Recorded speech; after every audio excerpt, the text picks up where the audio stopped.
All right, we are back. This is Riders of the Dawn. I am Stu. And I am Jay. Today we're going to talk more about self-publishing. This is, what part are we on? Part 3?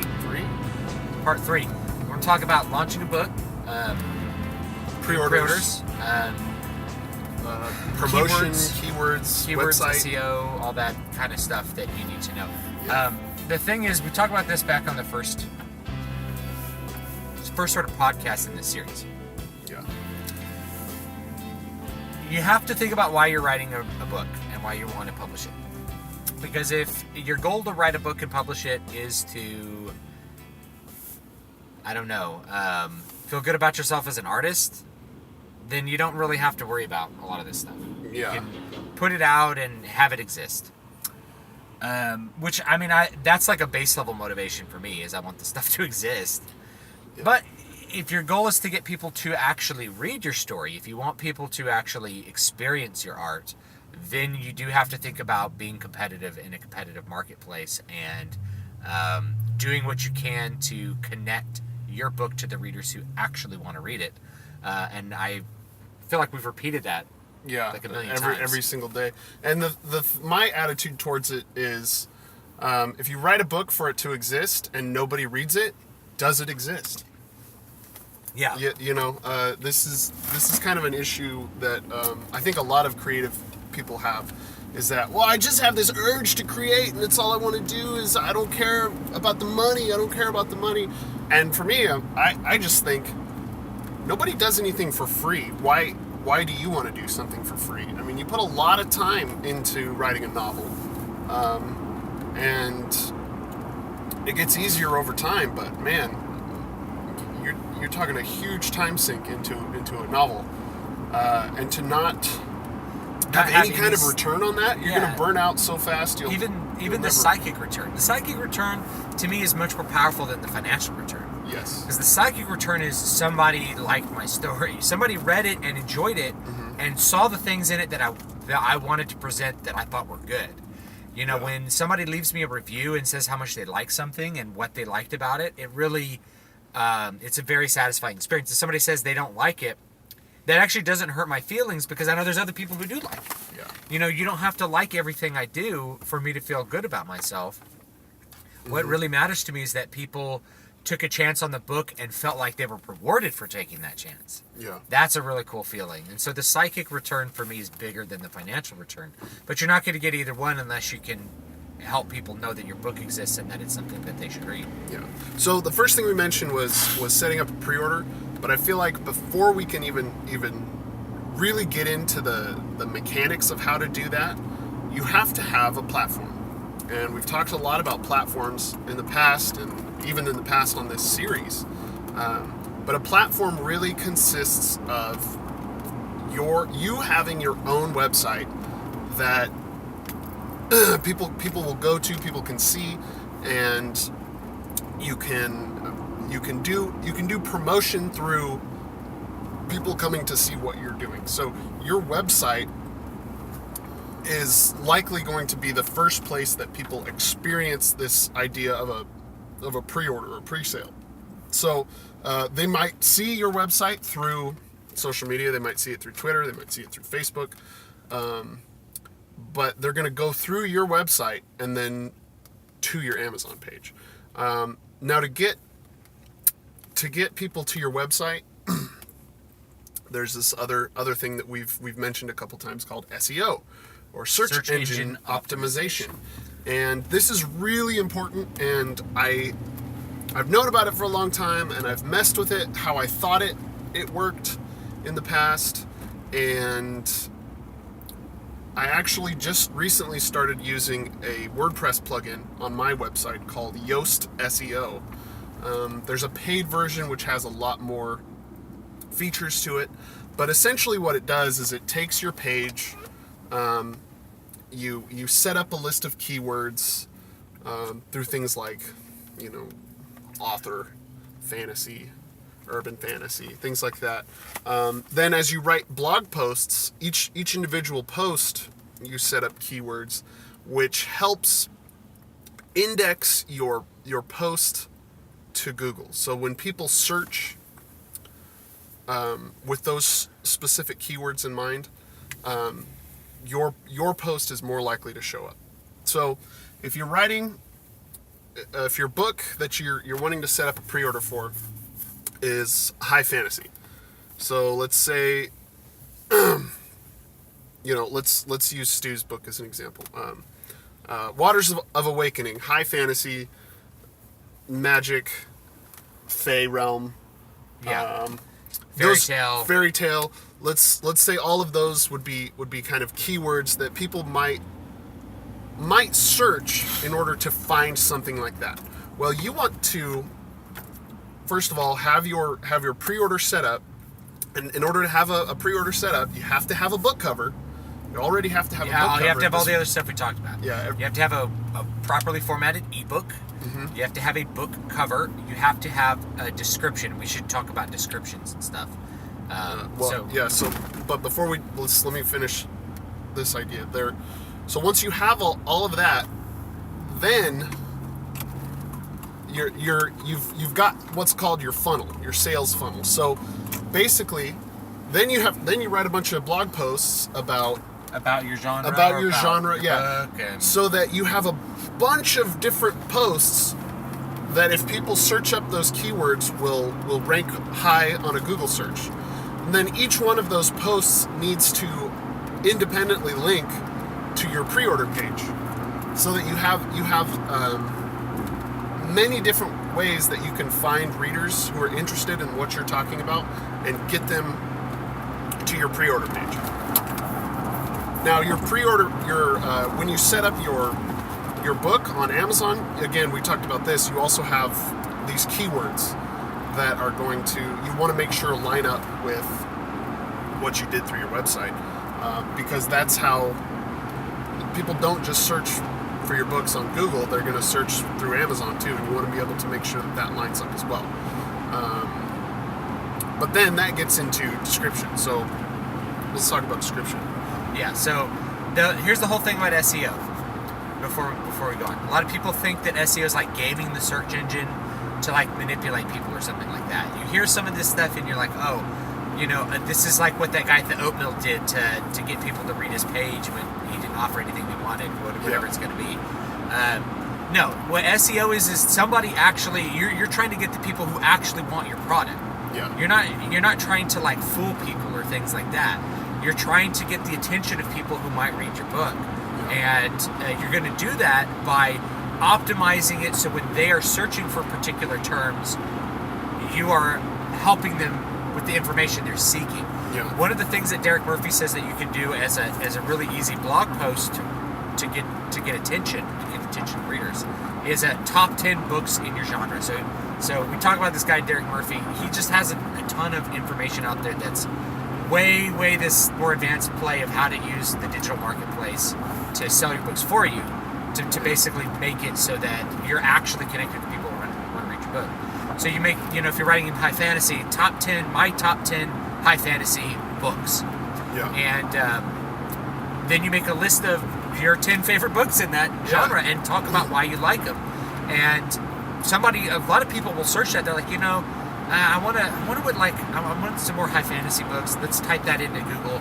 Bam, your page comes up pretty high on the ranking. They click it, they read it, they figure out you read a book. They're like, well, maybe I'll check out his book. And once you get them clicked onto the Amazon page or whatever platform page you want to sell your book on, then you have their attention, and they can read your description, see your book cover, and decide to buy it. And that's the ultimate goal, is to get people to from their interest area down into where you want them to be, which is on your page, on your product page, where they can make a decision to buy the product or to not buy the product based on what you're presenting to them. And the better you are at this, the higher your so-called conversion. Right? Conversion is like getting someone's attention to selling them the product that they hopefully want. So that's important. So book description. There's a couple parts that go into getting somebody to land on your page and read the book. First one is the book cover. You got to have a good book cover. If your book cover's not working hard enough, chances are you're not gonna see very many. You're not gonna get enough people's attention to convert them.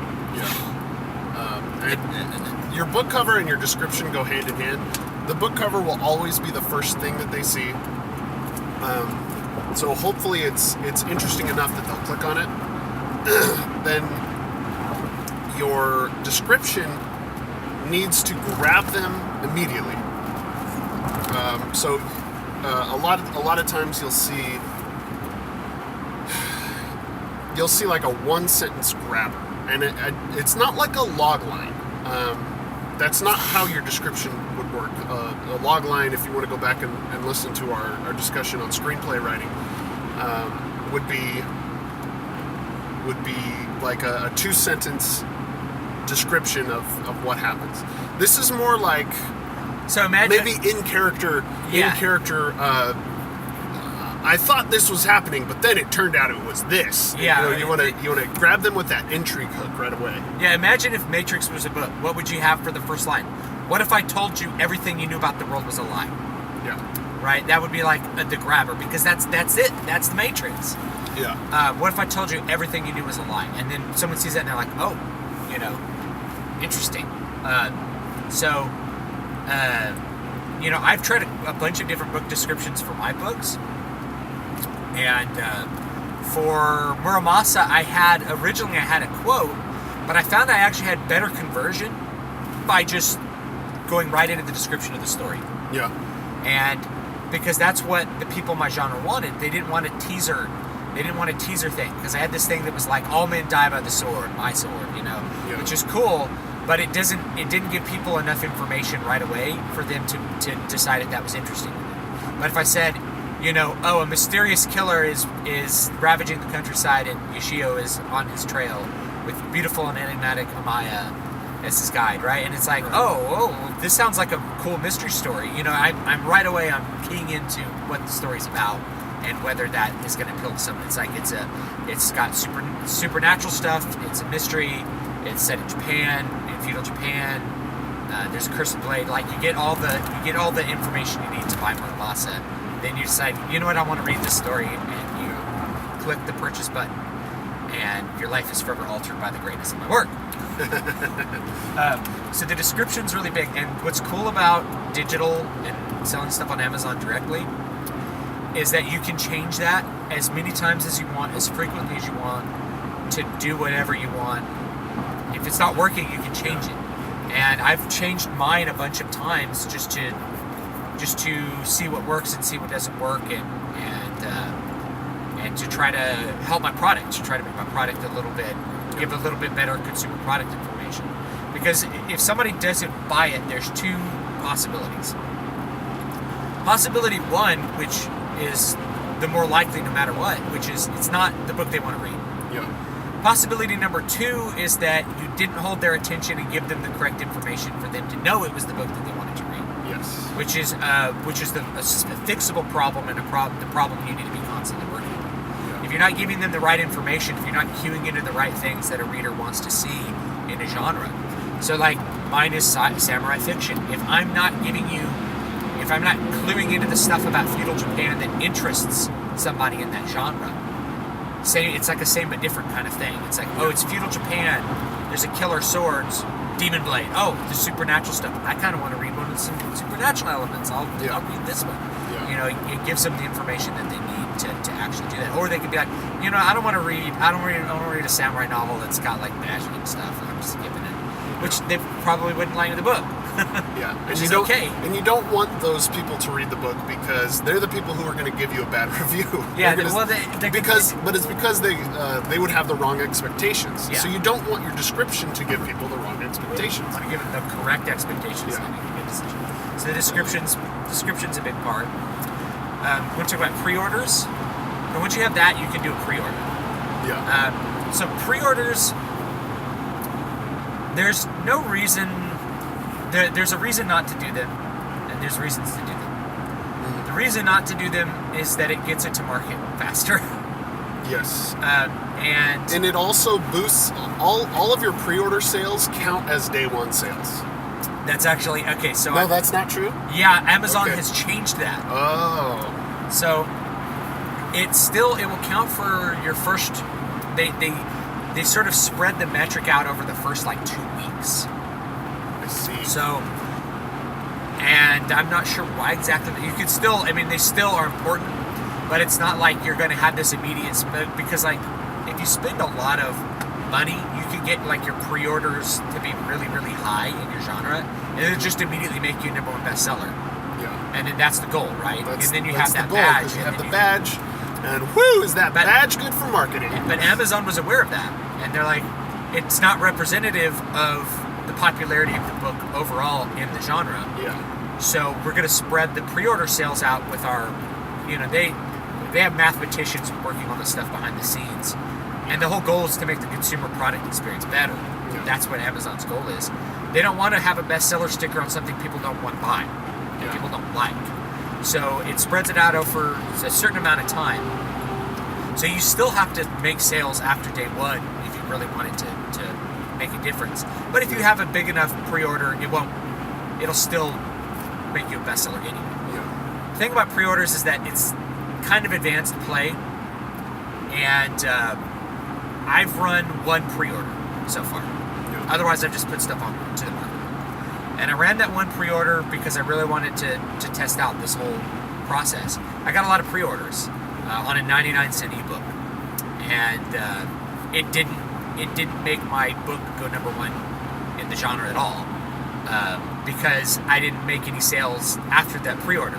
All my YouTube subscribers went and pre-ordered the book, and then none of them bought it after it came out because I didn't do what we're talking about properly. I didn't do all the SEO stuff. I didn't do all the articles that would link to the product and rank it up and make people buy it.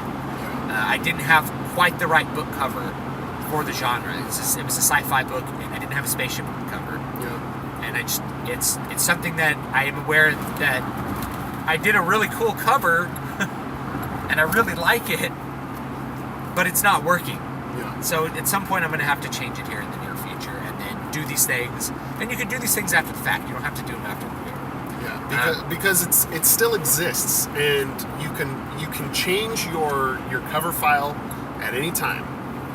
It usually takes, Amazon will say that it'll take up to 72 hours. Usually takes like 10 minutes.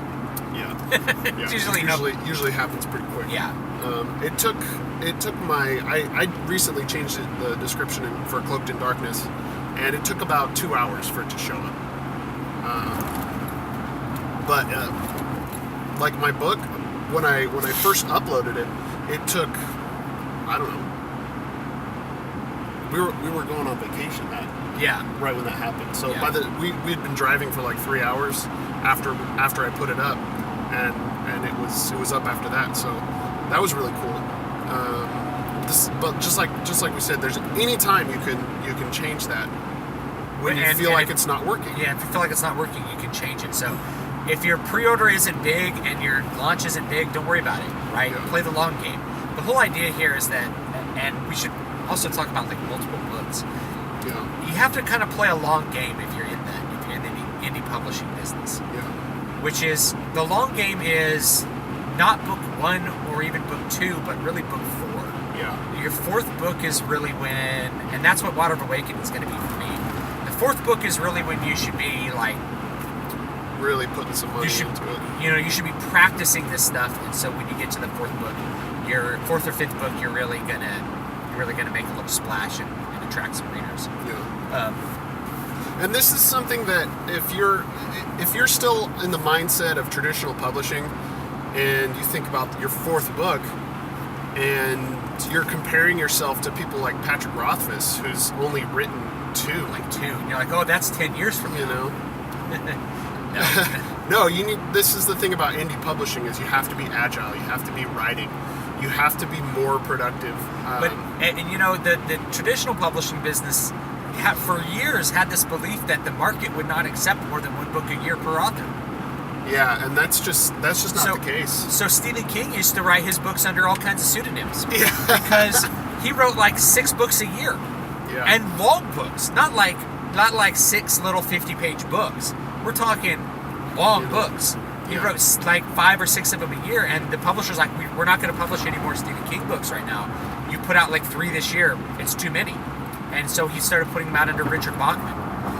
And I think he might have had one other pen name, but I know Richard Bachman was like the main pen name that he had for years and years. Yeah. And so now that would be completely retarded to put out anything under a pen name that wasn't like erotica or something you didn't want your actual name attached to. Yeah. Because the whole point is to build your platform, and you want to have lots of products available for people to purchase. You want to sell as many as possible. And that if you have 5 books for sale, if somebody really likes your writing, that's 5 things that they could buy from you. Yeah. And if you had it under a bunch of, like, it would just be completely retarded in 2017. It would be like telling Metallica that they needed to. They had been touring too long as Metallica, so they needed to tour for part of the year under a different name. Yeah. It would just completely confuse the marketplace and tank sales. So don't do that. Don't do that. Don't do that. Yeah. So you got to kind of play the long game. Once your book is launched, you continue to do things that link to your book, right? Yeah. You need to continue to inform people about the existence of your book. I plug my book all the time. If I'm on a live stream, if I'm on an internet radio, I'm like, buy my book, and because you never know, there might be some random person there, and once they maybe make a decision, I'm going to read this book, or I'm interested in feudal Japan and historical fiction in feudal Japan, then I can sell them other things. But I have other fantasy books, like European fantasy. You might want to check out them if you like your writing. I really need to write more stuff in the samurai fiction genre if I want to go long tail for those guys. Right. And that's the other thing that I wanted to mention is there's a dimension of if you're just starting out, you might have had an idea for a book and you're writing in that book. You're ready to publish that book, hopefully at this point. What's important though is when you're thinking long game and you're thinking keywords and search engine optimization, it's important to really kind of stick to a genre. You need to know what you want to write about in the long game, because say, like you said, if you want to write samurai fiction, and you want to make sure that all of your content is constantly working for you, because that's how you're going to keep this conversion rate high.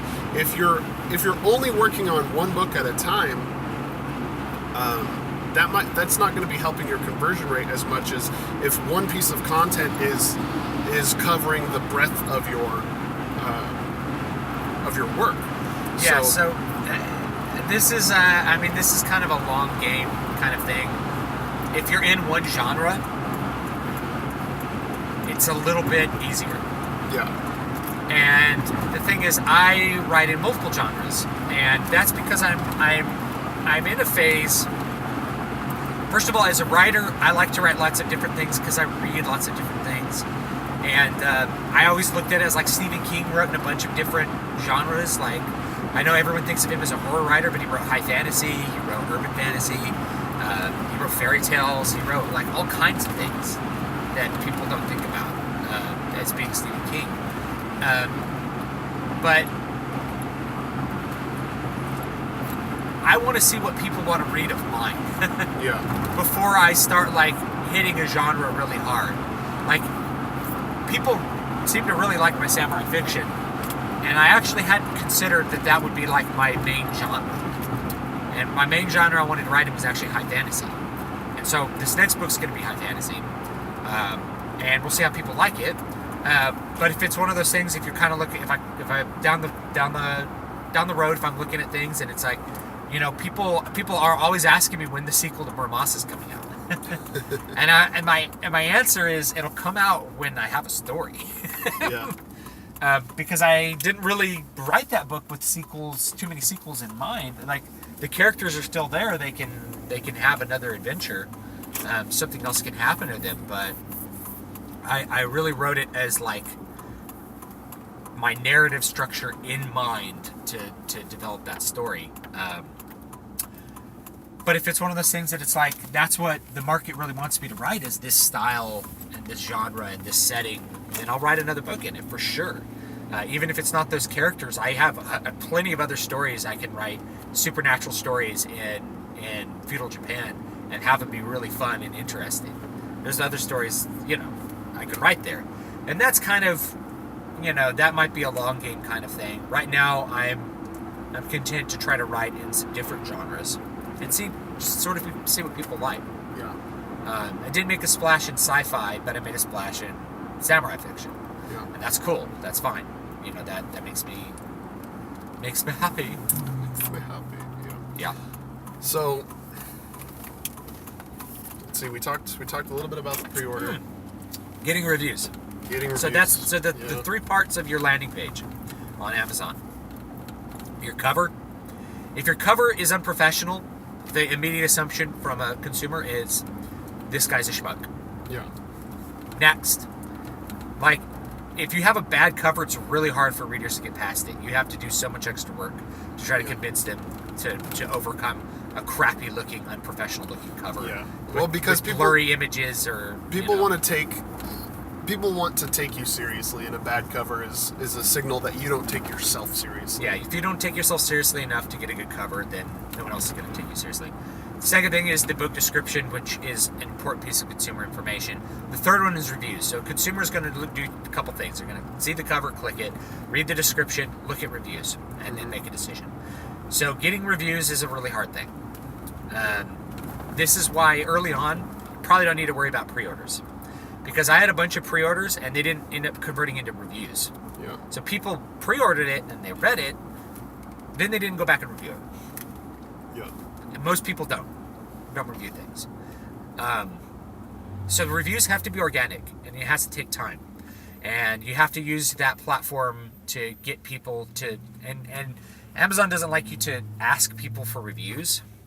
But yeah, in fact, anytime there's language like the author asked me to review this, Amazon will actually delete that. Yeah. That review. So make sure. I phrase it like this when I ask people to do it. I'm like, if you do read it, give a review whether you like it or not, and give your provide some consumer product information to your fellow consumers so they can make a good decision. Because that's what I want. Yeah. That's 100% the truth. I don't want I'm like, please give it a 5-star review. I need you guys to help my business. That's no, I don't want that. I want you to help other consumers make a good choice. Yeah. If you felt like your choice was good or bad, I need you to provide that information to others. Because I don't want people to buy my book who don't want it. Yeah. I want people to buy the book who want it.